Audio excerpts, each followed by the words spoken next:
Queridos jovens, olá, irmão Campos novamente, como eu já me apresentei em outra ocasião, eu sou diretor do Instituto aqui em Curitiba. E hoje nós vamos falar sobre a escritura de domínio doutrinário contida em Moroni, capítulo 10, versículos 4 e 15, já muito conhecida de vocês. Tenho certeza que vocês sabem rapidamente encontrá-la, tenho certeza que vocês sabem, por que não dizer até ela decorada, né?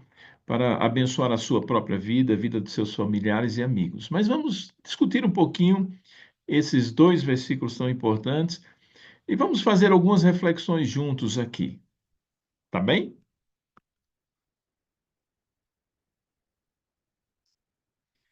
Então vamos lá.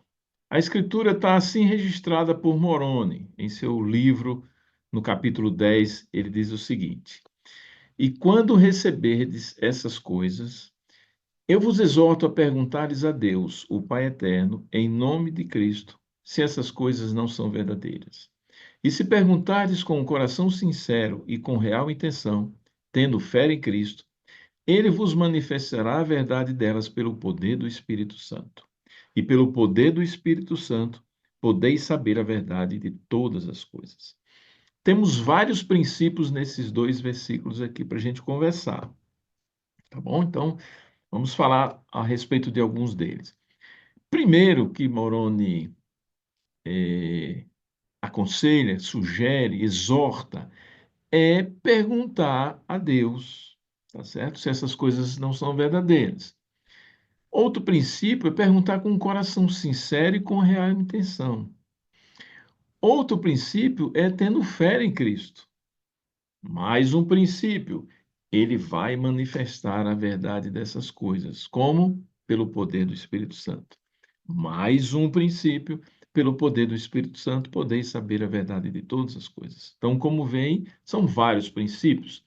Eu separei três deles para a gente debater aqui juntos, tá bom? E aí, as três perguntas que eu farei para vocês responderem têm a ver com esses princípios que nós estamos debatendo.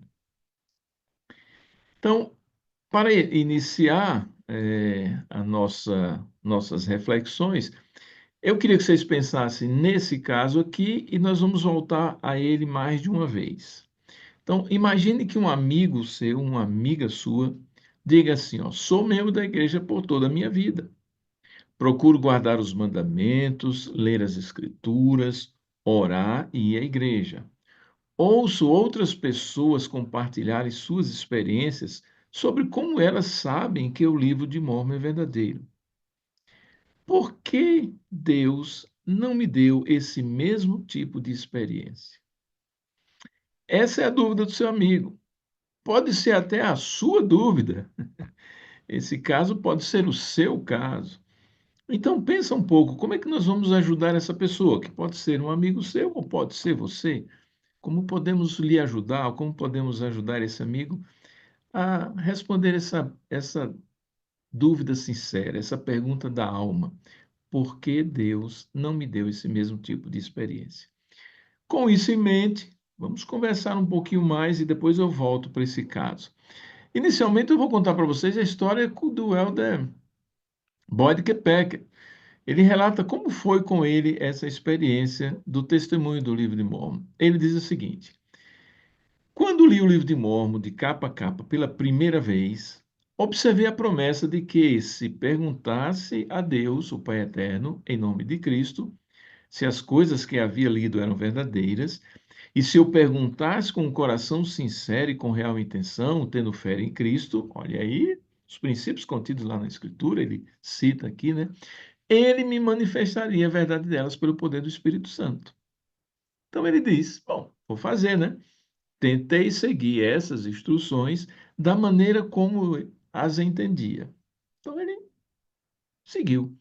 Eu vou seguir essas instruções para ver se a resposta vem, né? Da maneira como ele achava que seria. Ele continua: se eu esperava, se o que eu, perdoe, se o que eu esperava era uma manifestação gloriosa vinda de repente, como uma experiência esmagadora, isso não aconteceu. No entanto, fez-me sentir bem e comecei a acreditar. Aprendi que qualquer pessoa, em qualquer lugar, pode ler o livro de Mormon e receber inspiração. Então, amados jovens, veja, ele mais tarde se tornou um apóstolo de Jesus Cristo. Ele foi presidente do coro dos 12 na igreja por muitos anos. Então, lá atrás, quando ele era jovenzinho como você, ele leu o livro de Mormon, experimentou a promessa de Moroni da maneira como ele entendia, e talvez ele esperasse uma visão, uma manifestação gloriosa, vinda de repente, uma experiência esmagadora, e nada aconteceu. Porém, ele se sentiu bem. Ele começou a acreditar cada vez mais na veracidade do livro de Mormon. E aí ele continua com um ensinamento muito importante que eu até destaquei aqui para vocês. Guardem bem isso no seu coração. Minha experiência é de que um testemunho não explode repentinamente dentro de nós. Em vez disso, ele cresce. Olha que coisa, que sabedoria nesse ensinamento e nesse aprendizado que ele teve para a vida dele. Um testemunho não explode repentinamente, ele cresce. Talvez seja isso que tenha acontecido com você. Se você observar a sua vida alguns anos atrás e hoje, como seu testemunho cresceu, não precisou uma experiência esmagadora, repentina, uma explosão para você saber que o livro de Mormon é verdadeiro, que a igreja é verdadeira, que Cristo vive, ele é seu redentor. Mas ele foi crescendo com o tempo. O Elder Boyd Kepecker continua. Não fique desapontado se já leu e releu e ainda não recebeu um forte testemunho, igual aquele seu amigo do caso, que pode ser você.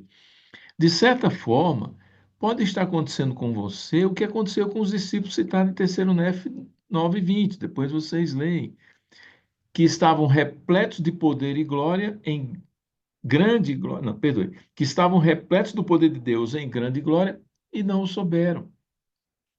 Pode ser que está acontecendo isso com você. Você não percebeu ainda que você está repleto de poder e glória, que o Senhor tem mostrado para você inúmeras vezes, de diversas maneiras, a veracidade do livro de Mormon, da sua igreja, do seu evangelho. Talvez você não percebeu. Então, guardem isso. O testemunho não explode repentinamente dentro de nós, em vez disso, ele cresce. Aí vem minha primeira pergunta. O que uma pessoa pode fazer para adquirir um testemunho de que o livro de Mormon é verdadeiro? Baseie sua resposta na sua própria experiência, no contido em Moroni 10, 4, 5, que é a nossa escritura de domínio, tá certo? E no que você já aprendeu até aqui, por exemplo, com a experiência do Elder Boyd Kepeck. O que uma pessoa pode fazer para adquirir um testemunho de que o livro de Mormon é verdadeiro. Antes de passar o slide, tem outra parte na promessa de Moroni que um coração sincero e com real intenção, né? Nós devemos orar, perguntar a Deus com um coração sincero e com real intenção. O Elder Oaks comentou o que seria isso. Ele disse: Moroni não prometeu que o Espírito Santo se manifestaria àqueles cujo desejo de saber se o livro de Mormon é verdadeiro é movido por questões acadêmicas ou teóricas, mesmo que essas pessoas perguntem com sinceridade. Então, mesmo que haja a sinceridade na pergunta, mas se o motivo for curiosidade, questões teóricas ou acadêmicas, segundo o Elder Oaks, o Espírito não vai se manifestar. A promessa, eu até destaquei aqui em amarelo, a promessa de Moroni é para quem, de coração, assumiu o compromisso de agir de acordo com o que lhe for manifestado. Essa é a definição de coração sincero e real intenção. Uma intenção real de agir de acordo com o que lhe for manifestado. Essa promessa não é válida para as orações motivadas por qualquer outra coisa, pois essas orações não são feitas com real intenção. Então, o princípio da real intenção implica em estar comprometido a agir de acordo com o que lhe for manifestado. Aí vamos voltar ao caso, né? Sou membro da igreja por toda a minha vida, procuro guardar os mandamentos, ler as escrituras, orar, ir à igreja. Ouço outras pessoas compartilharem suas experiências sobre como elas sabem que o livro de Mórmon é verdadeiro, porque Deus não me deu esse mesmo tipo de experiência. Então, baseado no que a gente já viu até agora, no contido em Moroni 10, versículos 4 e 5, no que ensinou o Elder Boyd Kepek, no que ensinou o Elder Oaks, responda a seguinte pergunta para essa pessoa, que, repito, pode ser você mesma. Qual princípio para adquirir conhecimento espiritual você aconselharia que essa pessoa ponderasse primeiro? Qual de todos os princípios que nós vimos você aconselharia ela a ponderar primeiro? O que você acha que ela precisa primeiro? E por quê? Se de repente você gostar de responder essa pergunta, você pode também, para acrescentar, não é obrigatório, depois desse princípio que você elegeu como o primeiro a que ela ponderasse, qual seria o próximo? Qual seria o próximo? Qual seria o próximo? Bom, se quiser fazer esse exercício, vai ser de bom proveito. Mas se você responder apenas qual princípio para adquirir conhecimento espiritual você aconselharia que essa pessoa ponderasse primeiro e por quê, já terá respondido a pergunta, ok? Essa aqui é Lauren. Eu gostaria de convidá-los a assistir um vídeo, 2 minutos e 26 segundos, de Lauren contando sua experiência. Não com o livro de Mórmon, tá? Não, mas quando uma amiga dela fez uma pergunta que ela não sabia a resposta. Foi uma pergunta que ela mesma também ponderou e não buscou, não encontrou a resposta. Então, ela vai contar como foi todo o processo para ela obter a resposta, tá? Aí, depois que a gente ouvir a história de Lauren, eu vou voltar para o caso e vou fazer a terceira pergunta de hoje. Combinado? Vamos assistir, preste muita atenção sobre como ela chegou à resposta da pergunta da amiga. Não só para a amiga dela, mas para ela mesma também. Perguntas. Todo mundo tem perguntas, como o que vou comer no café da manhã? Ou por que a vovó não consegue usar a internet? Mas podemos nos deparar com perguntas que sejam difíceis de responder, especialmente sobre crenças pessoais. Sou a Lauren. Aprendi que seria útil examinar esses tipos de perguntas a partir de uma perspectiva eterna. Minha amiga Adri está passando por um momento muito difícil e me perguntou se realmente há um Deus amoroso, por que ele permite que as pessoas sofram? Eu já pensei muito nessa pergunta, só que não sabia como respondê-la de imediato. Mas eu amo a minha amiga, eu quero ajudá-la a achar uma boa resposta. Então eu pedi para ela me dar um tempo para refletir. Eu precisaria da ajuda do Espírito Santo. Eu também sabia que eu precisava pensar sobre as suposições ou crenças que ela tinha a respeito de Deus e que a motivaram a me fazer aquela pergunta. Talvez ela ache que o sofrimento é sempre algo ruim que não deveria existir. Ou que Deus deveria acabar com todo o sofrimento. Ou que Deus não se importe. Ou ainda talvez ache que Deus não exista. Foi importante para mim ter esse entendimento sobre essas crenças ou suposições porque pude ver do ponto de vista da Adri. Assim, eu pude ver com uma perspectiva eterna as mesmas suposições. E então comparei com as minhas próprias crenças. O que eu sei sobre o Pai Celestial, seu plano e como ele lida com seus filhos. E quais ensinamentos do Evangelho se relacionam com a pergunta dela. Essas perguntas me ajudaram a pensar sobre as verdades que eu acredito. Eu sei que Deus existe e que Ele tem um plano que nos ajuda a progredir e nos tornar como Ele. Eu sei que Deus ama todos os seus filhos e que o arbítrio é uma parte importante de seu plano. Não poderíamos progredir sem isso. Por isso, Deus nos dá o arbítrio, mesmo que nossas escolhas causem sofrimento a outras pessoas. E, embora o sofrimento seja difícil, ele nos permite crescer espiritualmente, nos ajudando a desenvolver a paciência, a fé e a compaixão por outras pessoas. E Deus não nos deixa sozinhos. Por meio da expiação de Jesus Cristo, podemos receber forças para superar e suportar o sofrimento.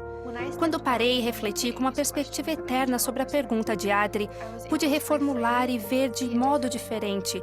Agora consigo entender por que o Pai Celestial permite que seus filhos sofram.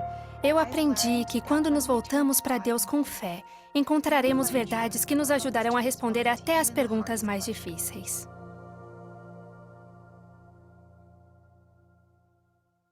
Sensacional. Excelente exemplo da Lauren. Eu aprendi que quando nos voltamos para Deus com fé, Ele vai nos ajudar a encontrar a resposta até para as perguntas mais difíceis. Viu como foi o processo? Ela refletiu, era uma dúvida da amiga, mas que também era uma dúvida dela. Ela não sabia responder. Ela buscou auxílio nas Escrituras, ela orou pedindo a orientação do Espírito Santo, ela buscou respostas em fontes divinamente atribuídas. Fontes devidamente também atribuídas, divina e devidamente atribuídas. E o processo foi muito rico para ela. Ela aprendeu, ela descobriu a resposta para essa pergunta que também era dela. E a sua visão a respeito de Deus e de seu plano foi ampliada, porque ela buscou as fontes divinamente estabelecidas. Então, meus amados jovens, a terceira e última pergunta que eu gostaria de fazer para vocês é: quais são algumas fontes divinamente atribuídas que poderiam ajudar aquela pessoa lá que diz: por que que Deus não me dá uma experiência semelhante? Quais são as fontes divinamente atribuídas que poderiam ajudar essa pessoa a obter um testemunho pessoal da veracidade do livro de Mórmon? Essa pergunta serve também para a sua reflexão. Quais são as fontes divinamente atribuídas que poderiam te ajudar a obter testemunho pessoal da veracidade do livro de Mórmon? Ou resposta para quaisquer outras perguntas. O presidente Nelson, na conferência de abril de 2018, ele ensinou algo fabuloso. Nos dias que estão por vir, não será possível sobreviver espiritualmente sem a orientação, a direção, o consolo e a influência constante do Espírito Santo. Eu espero e convido vocês a doravante, todos os dias, constantemente, buscar essa influência do Espírito. Veja que o Espírito não só nos influenciará para fazer as escolhas corretas, a fazer melhor, mas ele também nos dará orientação, direção quando não soubermos para onde ir, orientação para fazer as coisas da melhor maneira e consolo diante de tantas atribulações que temos hoje em dia. Quero prestar meu testemunho que Deus vive, que Cristo, nosso Redentor, vos ama e Ele está de braços abertos sempre para te dar orientação, te dar consolo através do Espírito, te orientar e deixar você sempre com a mente e com o coração guiados para a vida eterna. A promessa de Moroni é fabulosa. A promessa de Moroni é real. Ela realmente será cumprida se colocarmos em prática os princípios contidos naquela promessa. Disso eu presto meu testemunho em nome de Jesus Cristo. Amém.